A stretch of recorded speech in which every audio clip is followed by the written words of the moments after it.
Franchement, je suis choqué. Franchement, je suis vraiment choqué et quand même très déçu de la part de plein de frères.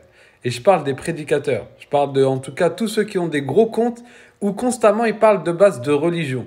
Vraiment, des gens avec 500 000 abonnés. T'as même des gens, subhanallah, dans leur story, il y avait encore un rappel sur la prière. Ils t'expliquent comment faire la prière. À la fin, quelques stories après, donc toi, je ne sais pas si la personne se rend compte, tous les jeunes qui le regardent et qui se disent oh, Alhamdulillah, il m'apprend comment faire la prière. Et juste après, il tombe sur quoi? Il tombe sur du MMA professionnel qui est illicite, qui est haram par contrat.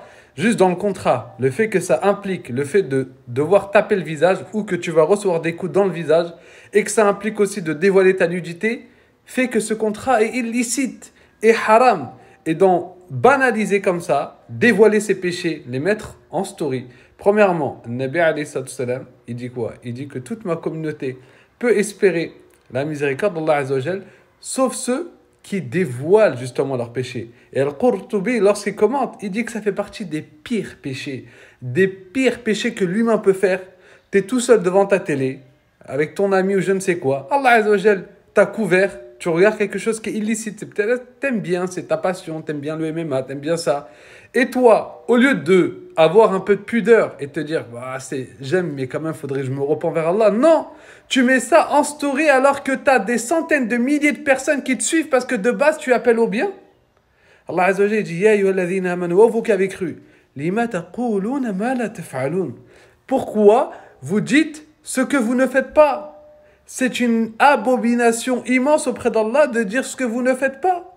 Donc tu ne peux pas constamment être une référence pour plein de jeunes dans le khair, dans le bien, et après faire des stories où tu vas influencer des centaines de milliers de jeunes à banaliser le haram. Waouh, c'est un truc de ouf, waouh, jamais vu ça. Il y a même un mec, il y a même un compte de rappel. Attendez, je vais vous montrer parce que sinon vous allez pas y croire. C'est un compte de rappel ce que je vais vous mettre. Regardez, un compte de rappel va dans la vidéo de Doumbé, écrit éteins-le et qu'Allah te pardonne. Éteins-le, démonte-le le mec et qu'Allah te pardonne. En gros, c'est comme si un mec il a 1 kilo de je ne sais quelle substance illicite. Tu lui dis vas-y, fais-la couler, fais-la bien couler, fais TP aujourd'hui et qu'Allah il te pardonne. Vous vous rendez compte dans quel état c'est quoi ça? Toi tu fais des rappels, les gens ils te voient en commentaire écrire ça, éteins-le et qu'Allah te pardonne en plus.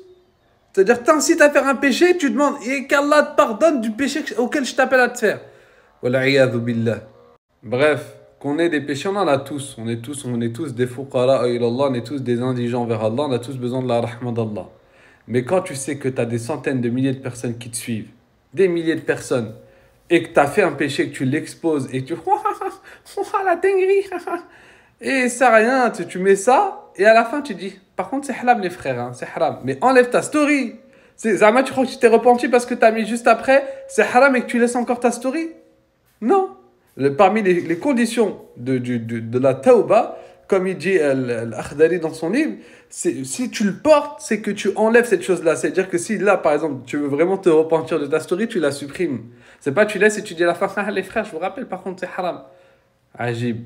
Ça rentre dans le verset. Pourquoi vous ne dites ce que vous ne faites pas? C'est une abomination immense auprès d'Allah de dire, d'appeler à une chose que vous ne faites pas, les frères. Bon, bref, qu'Allah nous guide. Et s'il vous plaît, en tout cas les jeunes musulmans qui suivent ces gens-là, envoyez-leur des messages. Dites-leur, craignez Allah, crains Allah. Comment tu es quelqu'un qui tous les jours fait des rappels sur la religion et tu fais la promotion du haram, tu fais la promotion musique, nudité et frapper dans le visage. Wala'iyadhu billah.